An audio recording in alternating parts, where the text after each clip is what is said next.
So tell us how the moon got where it is, because you know that the moon is a satellite that's actually a fake. Right. It's a spaceship. It was towed into orbit. I would say 30 to 40,000 years ago. Now the reason I say 30 to 40,000 years ago is because it's still within the history of man. Velikovsky talks about the different proselenes and the different civilizations that talked about the time when there was no moon, and then when there was two moons, and now we have one moon. This guy here, Norm Bergman, wrote The Ringmakers of Saturn. It's an excellent book.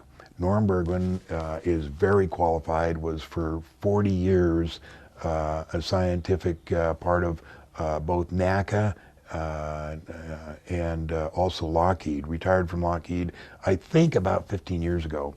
No, What's more than NACA?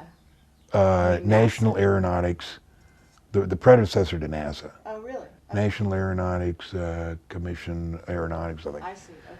They were the predecessor to NASA. Okay. But when he retired, he somehow got some photos, some really good negatives of Voyager, which went by Saturn. And he's set up a little lab in his house, and he started looking these. And he ended up writing Ringmakers of Saturn, and what he shows you here is what he found in the rings of Saturn is 3 vehicles, spaceships, the biggest of which is 31,496 miles long and 2,422 miles in diameter. We're talking about a fairly large spaceship there.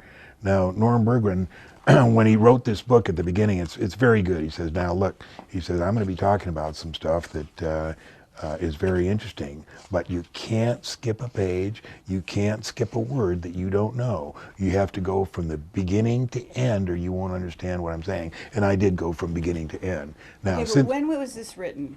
This would be 1986. Okay, so it's not that old. No. And I go see Norm. And it's talking about a huge spaceship. In the Who built rings the of Saturn. spaceship? Who built them? Yeah. We don't know who built them. But anyway, Us? no. We couldn't build anything like that. We have some amazing stuff, but we couldn't do that. Okay. No, this is somebody else.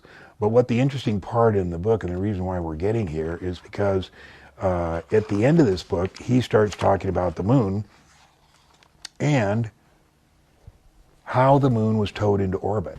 Because the people that operate that stuff in Saturn and also Iapetus towed the moon into orbit. And he goes into here and explains exactly why he believes the moon was towed into orbit and how it was and how they grabbed on to the Mare Orientale. Who are you saying towed the moon? Whoever. Into We don't place? know. We don't So know. he doesn't conjecture on who, No. on what alien race, for example. I mean, obviously it's an alien race. No. Henry Deacon, our secret source, has also substantiated that the moon was towed into orbit. But have you got an idea what alien race was responsible for that? No, absolutely not. None. What's interesting here, another interesting thing, is I see Norm every year because when I go do the UFO Expo West, which is the only one I do, he lives in Los Altos Hills. And he's writing about Iapetus. And Iapetus is probably a spaceship too. Okay. And so we got to get in touch with this guy.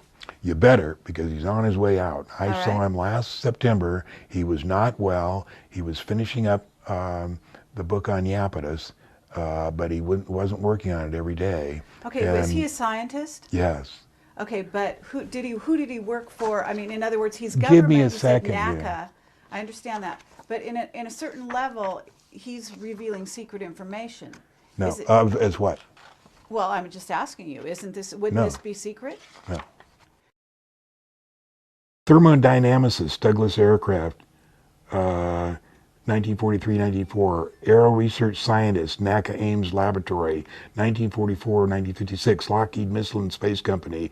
Then I Supervisor Flight Test, 1956-68. Manager Flight Test Analysis, 1958-1962. Manager